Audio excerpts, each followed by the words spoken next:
to do a little stuff up front, so we get our active, hard work stuff done first, and then we'll take the low down, chilling, and resting stuff second. Yeah. So to start with, let's just feel the soles of the feet, right? And as much as possible through class, make that move. It's an internal move from the outside world to the inside world of our sense of touch, right? We're always trying to find something to feel. We're trying to stay in there, right? Move and change and shift based on how it feels, right? Get used to having a closer relationship with gravity, a closer relationship with what our body's doing at any given moment. It's good to pay attention to the body, but it also gives us a wonderful break from words because our mind is so wordy and there's so much talk going on. All the time that we spend, or a lot of the time that we spend in the body and with our sense of touch, that's time that we get to take a break from that separating, critical, rational, wordy part of our brain. It's wonderful, but it's also good to be able to live differently and act differently. It adds more tools to our toolkit. So let's notice the feet, and then imagine a triangle in the bottom of each foot. The heel, the base of the little toe, the base of the big toe, and even your weight, right? See if you can make equal weight in those 6 points. The triangle in the bottom of each foot.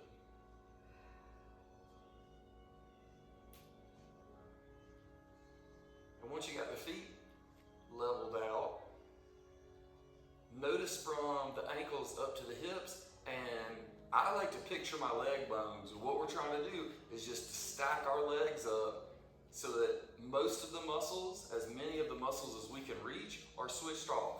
Think of your muscles as pilots. Muscles are putting the bones into place to balance, and then they can rest. So take any unnecessary effort out of the legs. And then let's tilt the hips forward. So basically we're tucking the tailbone under and then tipping the tailbone back. Let's do that just a couple times, just to find a good neutral spot that's not tipping forward or tipping back, but it's just balanced, okay? When you feel like you found that, do what you can to release through the hips, through the center of the body. And then let's go ahead and take our right hand to our navel and switch all of that off, all the abdominal muscles. Once the front of the body is nice and resting and open, use a little bit of push from the lower back to press forward. We don't have to do this as much when we're standing as when we're sitting, remembering to bring our lower back forward, but it's still a good idea to do it. Notice if the solar plexus and the sternum are neutral or pressed forward or sunk back, and try to find a place where we're lifted and we're open in the front of the body, but it's not rigid or effortful, right? We just want to be upright, open, engaged, plugged in, vibrant, but without trying so hard, right? We want it to be free and open. Okay? Our neck is stable, our shoulders are balanced on the top of the rib cage. Take a moment to balance your head, right? Take a moment to release your jaw, right? Put a little space between the teeth and just set your skull down on the top of the neck so that it's balanced. Like put in an apple on the top of the fruit bowl.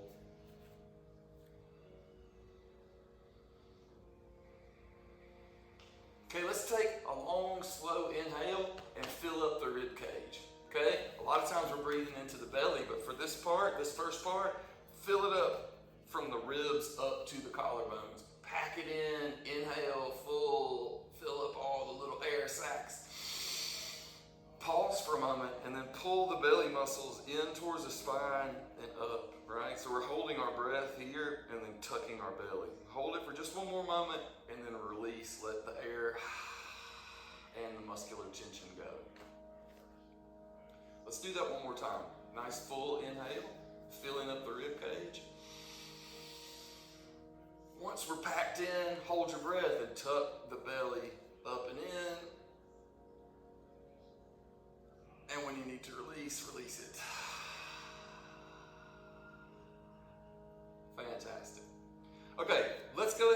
sure we have our eyes open for this because it has a balance element. Let's bring our feet together and we're going to make some hip circles. Okay?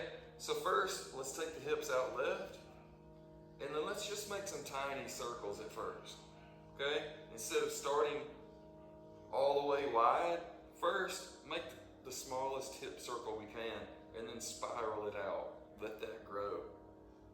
I've got a hip issue I'm working with here that I think, I never know if it's from stretching too much or from something that I've done running. I mean, I haven't had an injury, but all of a sudden just like my hip crease here, especially in the front, just aches and it wakes me up at night. Like it's bumming me out.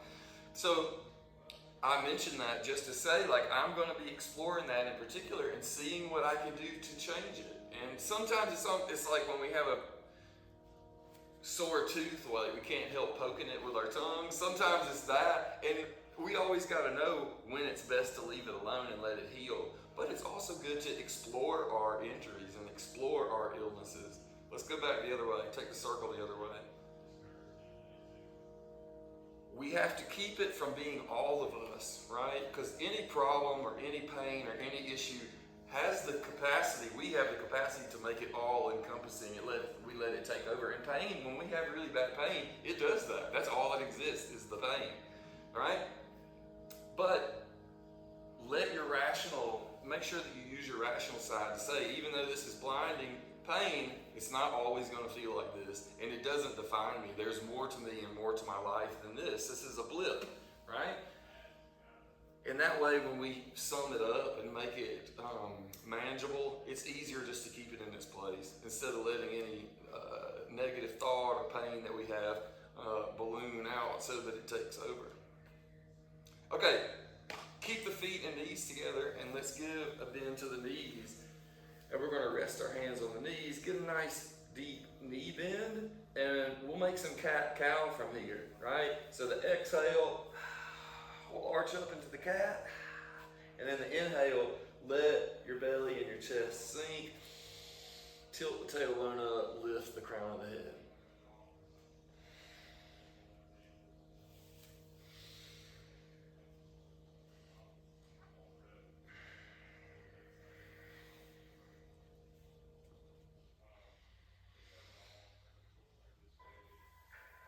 Okay, let's go ahead and bend the knees, and we're going to get our hands down to our feet or down to our legs or down to the floor, and we're just going to let the body compress here.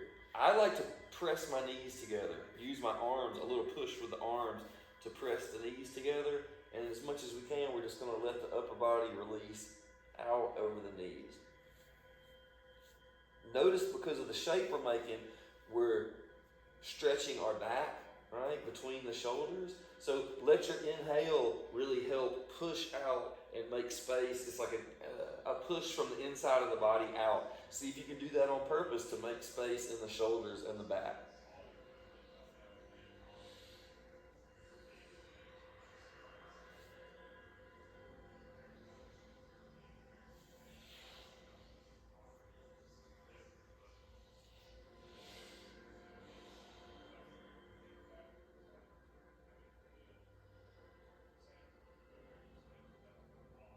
Okay, in just a moment when we come upright, imagine it like a plant growing or a blade of grass. Start from the ground and just gradually come upright from the floor up.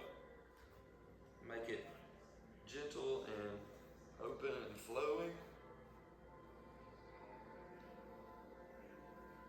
And then once we get upright, let's give our feet a little space and just take our normal, balanced, effortless upright pose as much as we can. And then let's cross our right foot over the left. Okay, right foot goes over the left. This is a forward fold or a stretch for the back of the left leg in particular. Make sure to keep your balance here. Do whatever you need to do to catch yourself if you find yourself tipping over, because it's confusing here. Check in on your easy pose, right? So make sure we're nice and tall and the upper body is sort of straight, and let's keep that nice straightness and fold it forward, right? Leading with the heart. My first teacher said to swan dive forward, right? Lead Instead of leading with the head, lead with the heart. Notice when you start to feel that challenge in the back of the left leg in particular, but both legs are going to get some space here.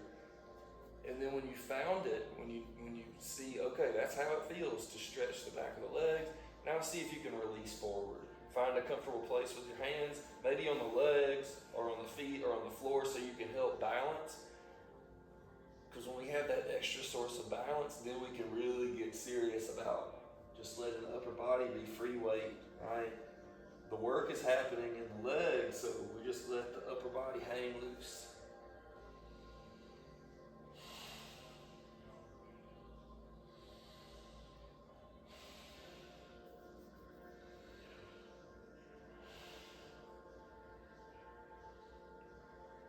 Okay, just like we did in our crouching pose a moment ago, let's see if we can roll upright gently.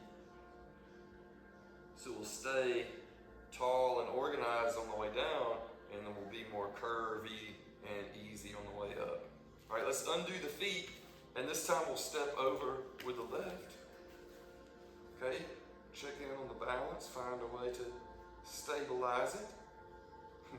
Let the belly release, lower back is activated, heart and solar plexus lift, and then let's gently fold it forward. Listen to what's going to happen in the legs, or listen to the feedback. And when you feel that good length in the hips and the legs, then release the upper body.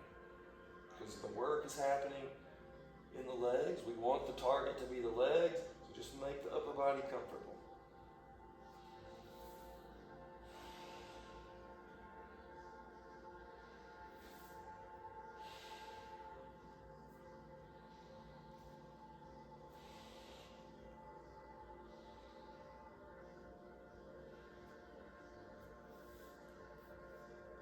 Okay, let's bend our knees and we'll just come on down and meet up in tabletop.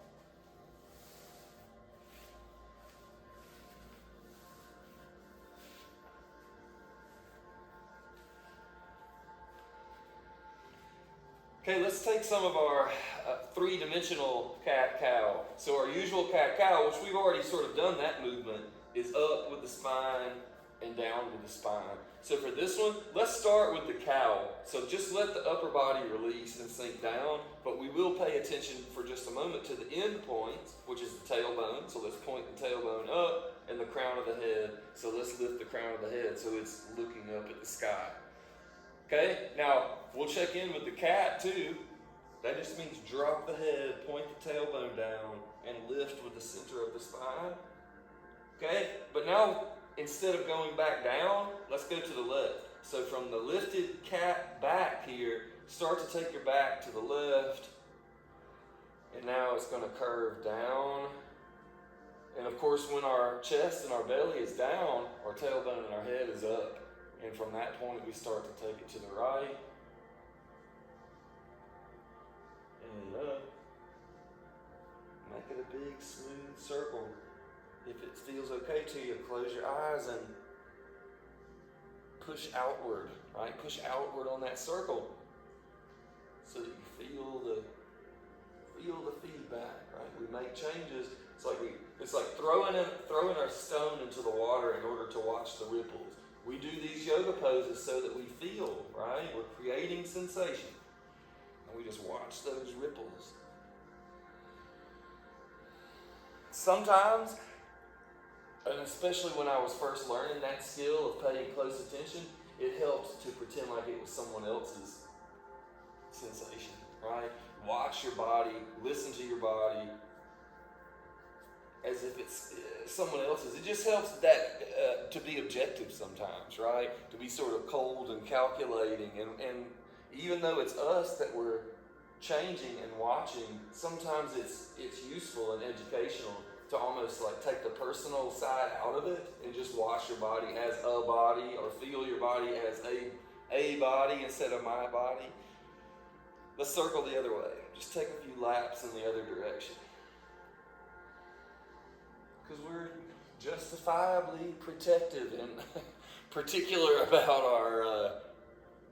our vehicle here.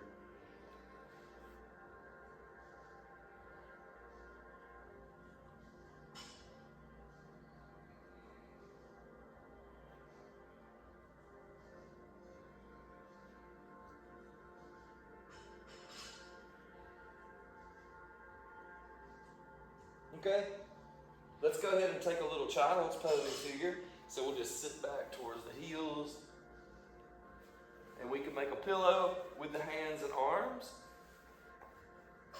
if we would like, or we can bring our forehead all the way to the floor. Some people like to turn their head to one side or the other. Wherever you find, the important thing is that we rest our head on something, right? Because as soon as our head touches down, our body's like, okay, my job is done here, right? Our body can really release once our head is supported. And that's the name of the game here in child's poses. Switching off, sinking, take the batteries out of the robot.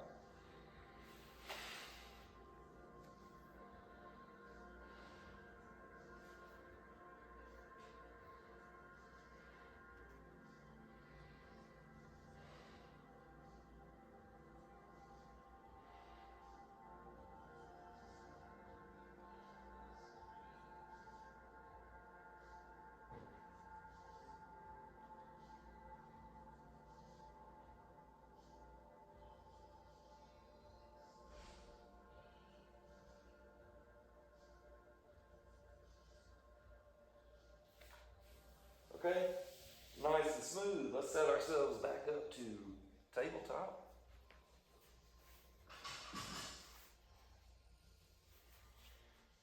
And this time we'll take the right leg straight out behind us.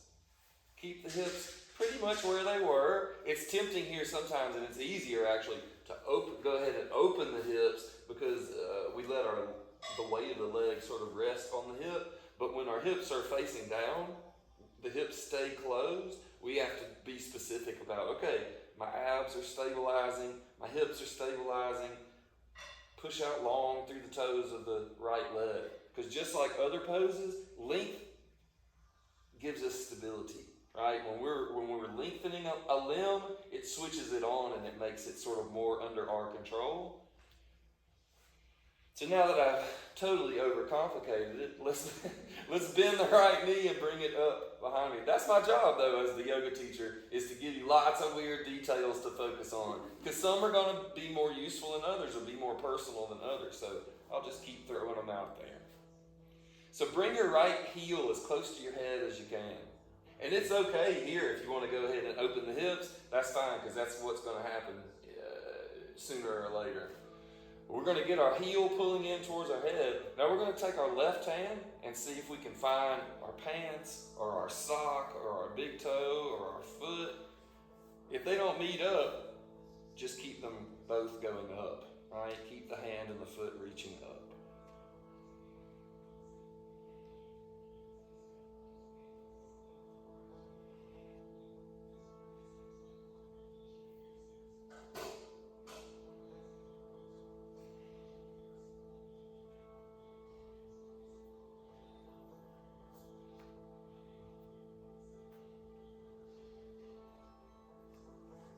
Okay, let's go ahead and set the right knee down.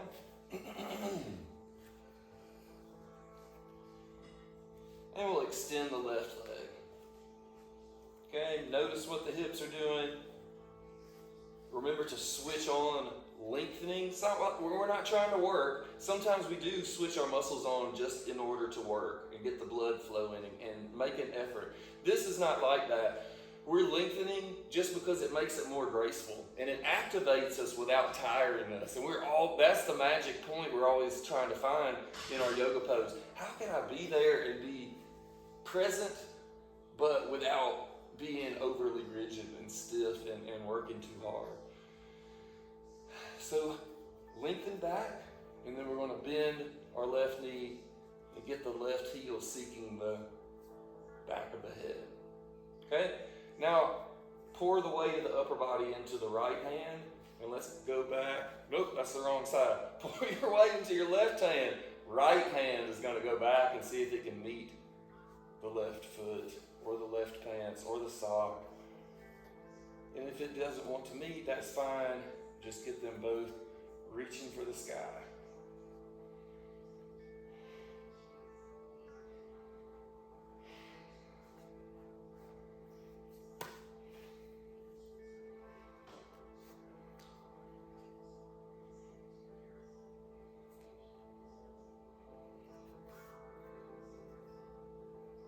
Okay, let's come on down. And let's do another little twist here.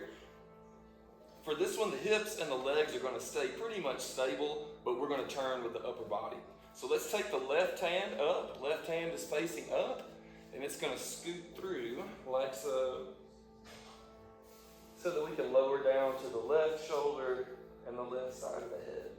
Okay, once your upper body is home here, take a moment to release. Because when we do these poses, I like to start from a neutral point. That means the muscles are sort of disengaged because our body, our joints are freer, right? We have more room to move when our muscles are resting and open. Okay, let's take the right arm out to the side, and then it's going to come up and back. We're just using this right arm to sort of lever the right shoulder back, opening the shoulders, opening the chest out to the right side.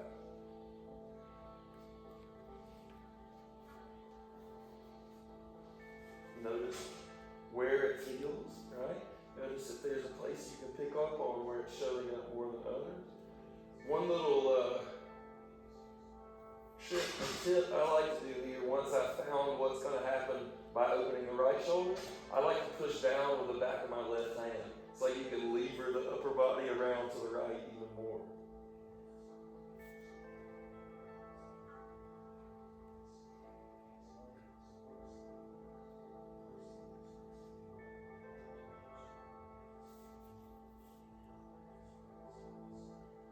Okay, let's come back through to center.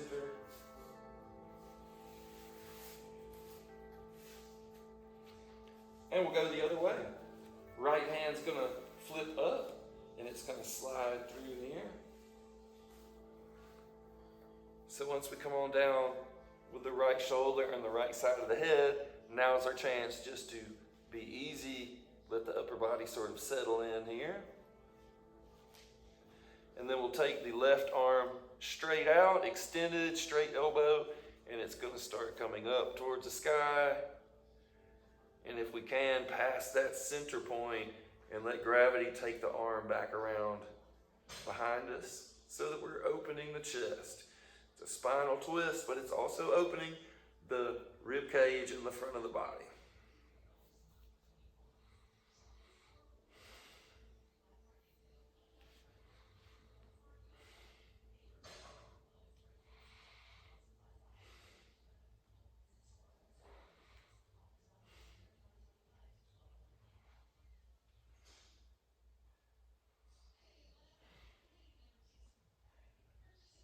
Okay, let's make our way back through center. Excuse me, let me get something to wet my whistle.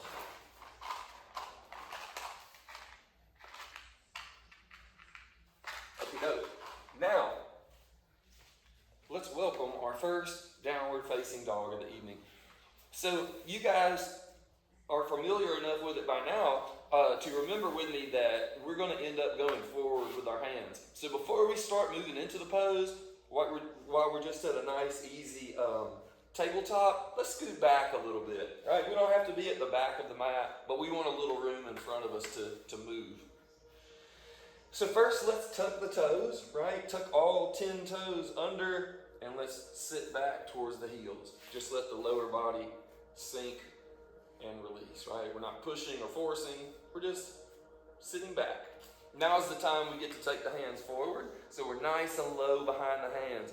Feel the weight of the body coming out into the hands, okay? Now roll your shoulders up towards your ears and let the shoulder blades sink down your spine, right? So our heart is open and our shoulders are open, but our shoulders are stable because the arm bones are seated in the shoulder socket. Okay, now we'll just straighten the knees, make a big triangle.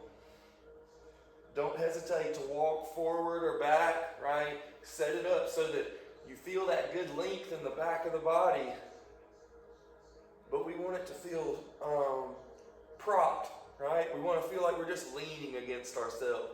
So take a moment to go inward, navigate through your sense of touch, set up a good, graceful, powerful triangle. Triangle's a powerful shape, a very stable shape, right? That big base at the bottom. Rely on that.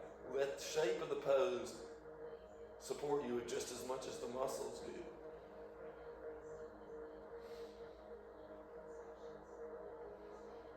And remember, it should be fun. It should be graceful, and we're making shapes of beauty and power, right? Appreciate the aesthetics of it, right? That it's just a beautiful thing to do with a human body, and make it feel efficient and clean. You know what I'm saying? If you want to get into the art side of it, make a sculpture, right? Make a beautiful image of a human body. If you want the engineering and the weight-bearing side of it, make a strong structure, right? Find ways to enchant your life, to make your life more interesting and more rich and more mysterious. We have to do that because nobody's going to do it for us. No one knows what we love as much as we do. So we have to move ourselves towards our ideal, right? Make our life a work of art. Make our body a work of art. Or a fine machine, however you like to think about it. All right, let's give the knees a little bend, and we're going to start to take some small steps forward. Okay, and you can really sort of dramatize these and bend the knees if you want, just giving the legs and the hips, all the lower body a little space. And we're just gradually bringing our feet up underneath our center of gravity.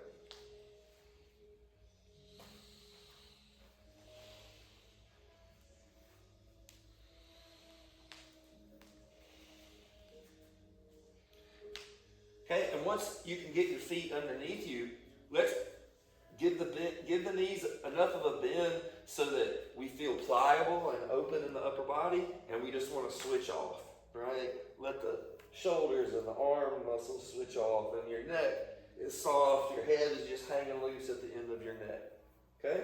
Because that's what we want. I'm always trying to find a more positive way of saying dead weight, but that's what we want to be. We want the upper body to just be dead weight. It's hanging like a plumb bob, right? What's the other thing that swings? A pendulum, right? Our upper body's hanging loose like a pendulum. And just straighten your knees gently until you feel a good amount of pulling, a seemly amount of stretch in the back of the legs. And then you just stay there. You're only putting enough energy into the system to make it continuously challenging, but just the right amount of challenging.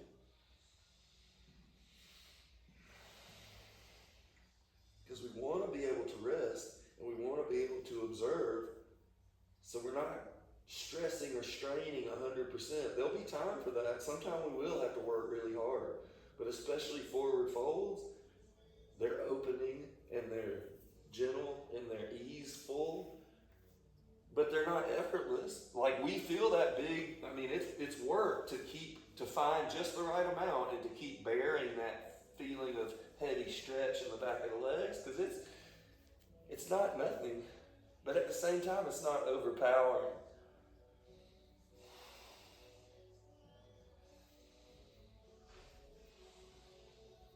Okay, let's take a little bit of half moon pose.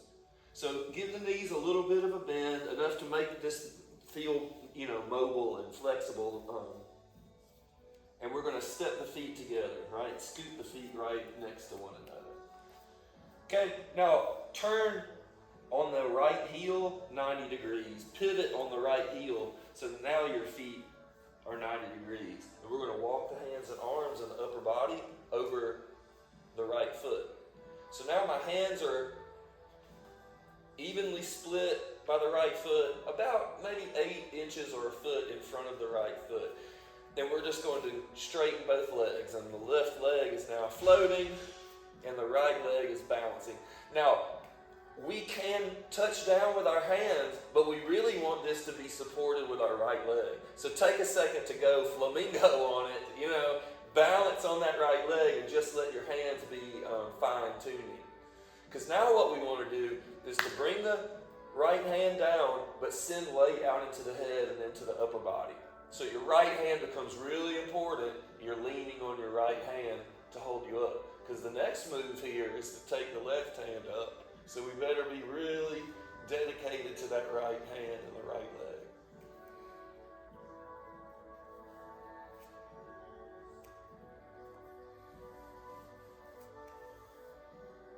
And that's the half moon pose. The fine tuning, once we get it, then we're just trying to open more through the hips. So we can point the left toes up, turn the kneecap up towards the sky, let the left arm drop back behind us.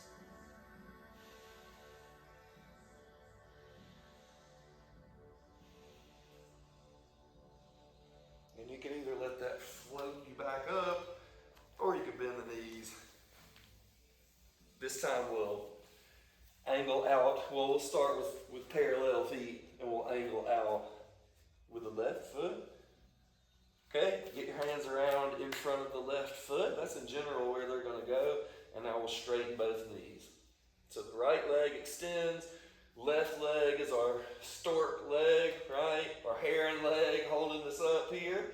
Test it out, right? Lift your hands for just a moment and make sure that you're bearing weight there on the left leg. And then bring the left hand down, send weight out into the head and into the shoulders, and especially into the left hand. And once it feels strong, we'll take the right arm up.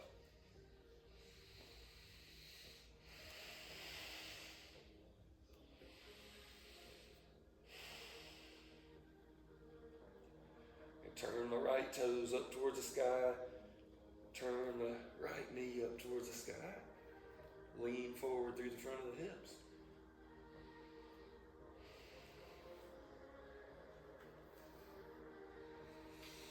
Awesome. And then let's meet up in standing.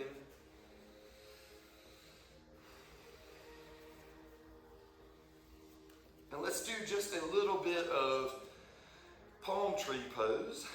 So we're going to bring the feet together, no space between the feet. That's so that we can push our heels into one another. Get the heels spinning together, which activates the back of the body in a really stable way. And then we're going to interlace our fingers, flip the palms, and then bring the arms up alongside our ears. Okay, look at your still point, find your drishti, and then we're going to lift up onto the fronts of the feet, float the heels, find a way to make it feel easier.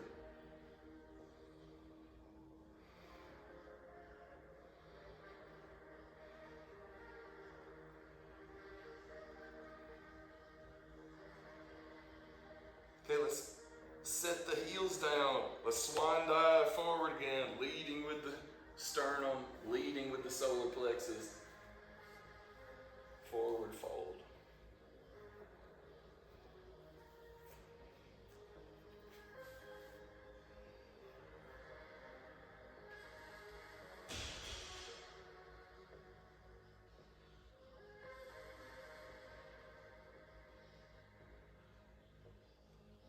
Okay, let's bend the knees again so that we can meet up in tabletop. Let's take one more child's pose. We're going to sit back towards the heels, let the upper body come to rest. Once our head is supported, take that as a cue to switch off all effort, all holding or acting. Feel gravity, right? Pay attention to how you're being conveniently stuck to the surface of the earth here.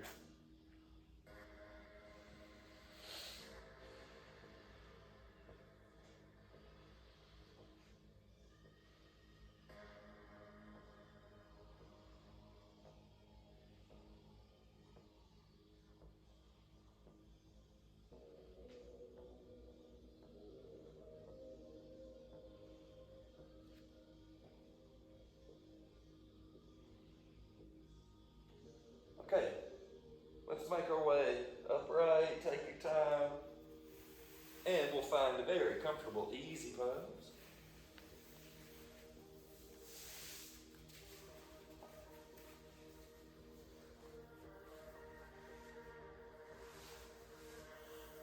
And let's take it to our sides real quick. We're going to prop with our right hand.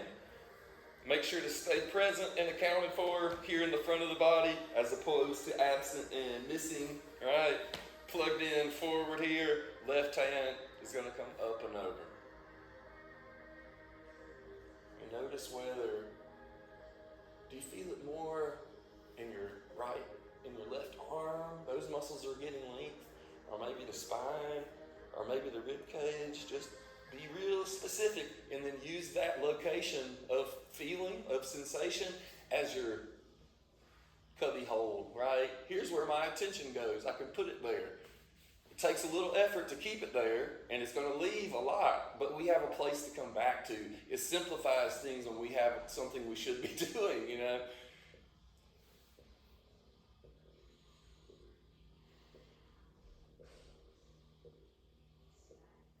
All right, let's come on back up to center.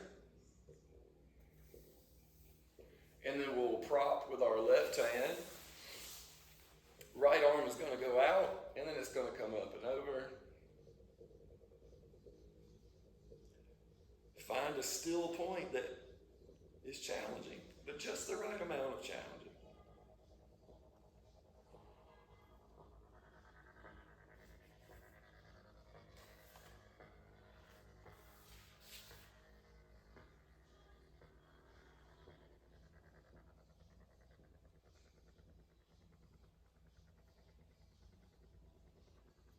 Okay. Let's come on back up to center.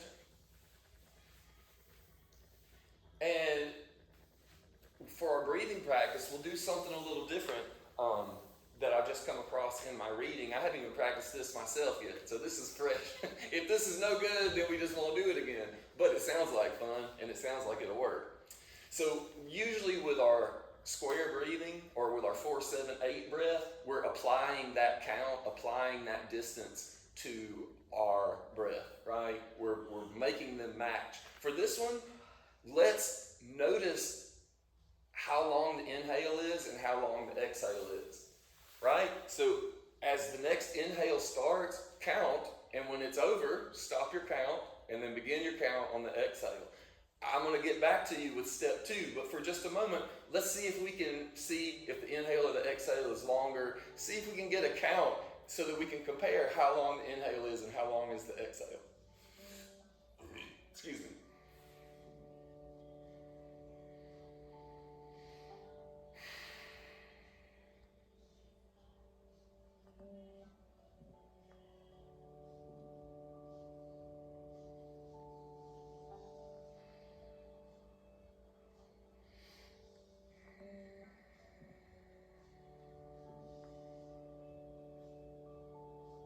Now, once we've sort of seen in general which one is longer, which one is shorter, let's try to bring them towards equal, right? See if you can get whichever number you would like to choose, but see if you can start to move the inhale and the exhale towards the center point, towards the same number.